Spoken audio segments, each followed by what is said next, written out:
saya nggak pernah meresmikan bandara ini di Morowali, nggak pernah. Seingat saya yang saya resmikan adalah Bandara Maleo di Morowali. Dan dengan mengucap Bismillahirrahmanirrahim, saya resmikan terminal baru Bandar Udara Syukuran Aminuddin Amir Luwu, Bandar Udara Baru Morowali, terminal baru Bandar Udara Alupala Selayar, terminal baru Bandar Udara Lagaliko Bua Luwu, dan terminal baru Bandar Udara Beto Ambari Bau-Bau. Ini kayaknya berawal dari perintah Pak Presiden. Jadi sebenarnya kalau menurut saya, kalau kita merujuk lagi 2014, itu Pak Prabowo kan waktu kampanye udah ngomong bocor. Ya kan? Nah, salah satu yang dinilai itu banyak kebocoran itu kan tambang ilegal. Oleh karena itu Presiden beberapa waktu lalu memerintahkan TNI untuk latihan di daerah-daerah yang dekat tambang ilegal, yaitu Bangka Belitung dan Morowali. Nah, untuk lebih spesifiknya lagi Morowali, ini juga saya baru tahu. Ternyata Morowali itu kan luas banget ya, 4.000 hektar ya. Kawasan industri. Nah, kawasan industri. Itu ternyata mereka punya bandara yang tidak ada otoritas Indonesia. Yang berarti di situ orang dan barang itu bisa keluar masuk tanpa diawasi. Tertutup. Infonya tuh aparat keamanan aja tuh nggak bisa masuk. Tapi yang aparat negara tidak bisa masuk. Nggak bisa. Yang jelas di bandara itu tuh tidak ada bea cukai dan imigrasi. Ini disampaikan Pak Safri kemarin sebagai Menhan waktu meninjau latihan itu. Jadi latihan ini tuh menarik, yang di Morowali itu latihan dilakukan oleh Kopasgat. Itu nama latihannya itu perebutan pangkalan udara. Menurut saya yang mengejutkan itu ketika Pak Safri ngomong bahwa nggak boleh ada negara di dalam negara. Pak Safri ngomong gitu? Ngomong gitu. Jadi dia bilang karena itu dia akan lapor ke Presiden bahwa selama ini tuh di Morowali tidak ada bea cukai dan tidak ada imigrasi yang mengawasi keluar masuknya orang dan barang. Mbak Etna, saya potong sebentar. Artinya tidak boleh ada negara dalam negara, itu merujuk apa yang terjadi di kawasan industri Morowali? Iya, di IMIP itu, di bandara itu. Karena di IMIP-nya itu kan gede ya, sekian ribu hektar itu tadi, 2.000, 4.000 hektar ya, 4.000 hektar. Nah, itu kan ada perusahaan patungan Indonesia juga. Jadi beberapa daerah tentunya ada orang Indonesia juga yang bekerja di situ, banyak memang. Tapi yang mengejutkan itu karena selama ini itu kan kita nggak pernah tahu ya. Saya juga bahkan baru tahu di IMIP itu ada bandara sendiri, dan yang lebih parah lagi kita baru tahu bahwa nggak ada otoritas Indonesia di situ. Mbak Etna mendengar nggak Pak Safri marah nggak ketika mengetahui ada bandara tertutup di kawasan industri Morowali? Pernyataannya tegas banget ya. Dan untuk jabatan menteri itu pernyataan yang telak gitu ya. Yang keras. Dan beliau tuh ngomong juga bahwa kita harus berdaulat. Ini adalah harta kita. Kita harus menjaganya. Tambang ini harus untuk kesejahteraan bangsa Indonesia, dan kita harus tahu barang yang keluar masuk lah. Kita bahaya dong kalau kita nggak tahu, ya kan? Mbak, saya baca bandara di PT IMIP ini diresmikan tahun 2019.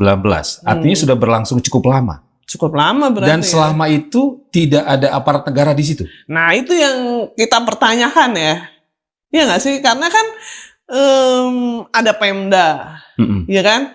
Ada Kementerian SDM. Kemudian Bea Cukai dan Imigrasi kenapa diam aja? Polisi juga nggak bisa. Polisi juga kenapa diam aja? Kalau TNI ya mereka memang untuk intelijen pasti mereka tahu, tapi nggak untuk diekspos ya. Cuman kenapa tetap aja kita juga bisa mempermasalahkan TNI? Ini kan urusan kedaulatan berarti, iya kan? Nah, selama ini dari 2019 sampai sekarang, kenapa tidak ada yang melakukan apa-apa? Salam logika. Pak Jokowi membantah kalau beliau pernah meresmikan Bandara Morowali yang sekarang jadi ribut. Tapi kalian sudah paham kan bagaimana membaca pernyataan Pak Jokowi? Sen kiri, belok kanan. Kalau tidak berarti iya. Mari saya sedikit luruskan. Pak Jokowi hanya meresmikan Indonesia Morowali Industrial Park atau IMIP tepatnya pada tanggal 25 Mei 2015. Nah, izin kawasan ini sudah termasuk pelabuhan, pembangkit listrik, dan bandara privat yang dibangun secara bertahap. Sampai sini paham kan? Diresmikan atau tidak oleh Pak Jokowi, tetapi izinnya sudah diresmikan oleh Pak Jokowi pada tanggal 25 Mei 2015 tadi. Paham? Paham kan? Mau mengelak sehebat apapun saat itu yang menjadi presiden Pak Jokowi. Masa iya dia tidak tahu kegiatan Bandara Morowali?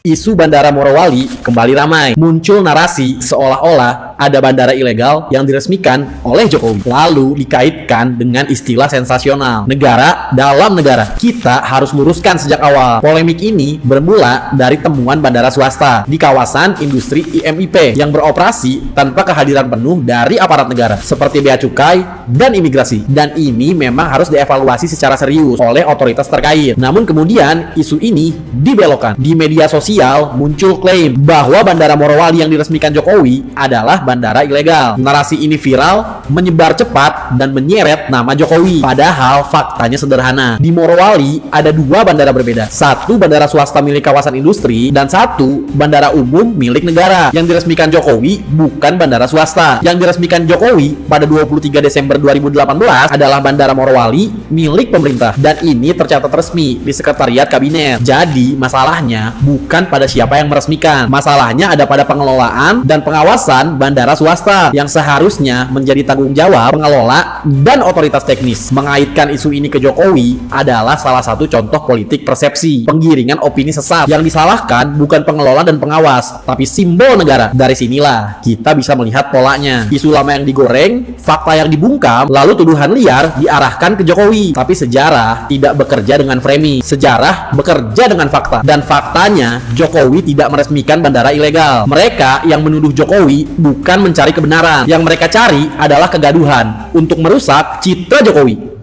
Akhirnya Pak Jokowi klarifikasi soal bandara di Morowali. Dia menyatakan bukan saya yang resmikan bandara tersebut. Aku resmikan bandara lain waktu itu. Aku tidak meresmikan bandara Morowali tersebut.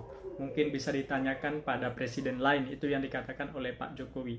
Dan wartawan menyatakan katanya itu di pemerintah, itu diresmikan waktu di pemerintahannya Pak Jokowi. Dan Pak Jokowi menjawab, ya hal buruk pasti lari ke saya. Benar juga sih apa yang dijawabkan oleh Jokowi. Karena setiap kali kasus di Indonesia, kasus korupsi, kasus tambang, apapun itu, pasti ada kaitannya sama nama Pak Jokowi gitu loh. Ini Pak Jokowi saking kuatnya itu banyak dibenci orang gitu loh. Itu makanya aku beri menilai, ini orang-orang lawan politik Pak Jokowi tidak mau kalau hidup Jokowi itu tenang. Mereka itu tidak mau seperti itu. Itu makanya aku bilang, udahlah terima aja kalau kalian itu lemah. Kalian itu lemah memang. Karena Pak Jokowi saking kuatnya itu kalian itu tidak bisa mencari kesalahannya dia gitu loh. Jadi jangan membawa kabar buruk terhadap Pak Jokowi, jangan memberi semua hal buruk ke dia gitu. Jangan kayak gitulah. Nggak beres Bapak Jokowi. Masa iya seorang presiden membiarkan seakan-akan ada negara di dalam sebuah negara ikut meresmikan sebuah bandara yang dimana bandara yang diresmikan itu tidak ada kaitannya dengan negara. Itu adalah persepsi orang-orang yang tidak mencari tahu dahulu sebuah informasi. Selalu membuat informasi dengan asumsi dan cara diri sendiri tanpa didasari bukti. Pada kenyataannya, bandara yang diresmikan oleh Bapak Jokowi adalah Bandara Morowali atau Bandara Bungku. Perlu kalian ketahui, ada dua bandara. Satu adalah milik negara dan satu adalah milik swasta. Demi karena kebencian, demi hanya sekedar rasa ketidaksukaan, memframing informasi menjadi narasi-narasi yang menyesatkan. demi menghancurkan reputasi politik, memaksakan dan menyebarkan informasi yang tidak valid dan tidak punya bukti. Memalukan. Inilah yang disebut senjata makan tuan. Diserang, dihinakan dengan perkataan sendiri. Salam. Bandara IMIP di Morowali itu diresmiin sama Jokowi. Dan udah beroperasi dari tahun 2019 sampai sekarang. Nah, kalau ternyata baru ketahuan itu adalah bandara ilegal karena nggak ada pengawasan dari otoritas negara, berarti Jokowi yang harus tanggung jawab. Karena nggak mungkin aktivitas segede itu luput dari pengawasan seorang Jokowi, ditambah dia pernah statement kan, kalau sebagai presiden dia tahu semua yang terjadi di negara ini. Dan di tempat itulah dugaan pencurian nikel kita terjadi. Soal bandara di Morowali ini, Menteri Pertahanan Jenderal Syafri Samsudin marah banget. Keluar masuk barang apapun jadi nggak terdeteksi karena nggak ada bea cukai. Dan yang paling anehnya adalah banyak banget pesawat jet pribadi yang beroperasi di situ. Apa lo mau bilang kalau Jokowi nggak tahu apa-apa tentang bandara itu? Kagak mungkin. Kalau dia nggak tahu apa-apa, kenapa diresmiin? Dan kalau gue perhatiin, momentumnya kok bisa pas banget ya. Prabowo nyuruh Gibran untuk mewakili Indonesia di KTT G20, pas bapaknya juga lagi di luar negeri. Waktu mereka dan semua pasukan Trump pada sibuk mengglorifikasi tentang bahasa Inggris bapak sama anak, di sininya jadi lebih fokus ngebongkar kebusukan mereka. Gue ngedukung Prabowo dan Menteri Pertahanan kita untuk mengusut siapa pemilik puluhan jet pribadi di sana. Masuk kemana itu duit hasil pencurian ekspor nikelnya kita? Gue rasa untuk urusan beginian tuh biasanya bakalan ada perlawanan balik yang keras juga. Jadi jangan kendor dan yuk kita bantu jagain Prabowo. Apa lo?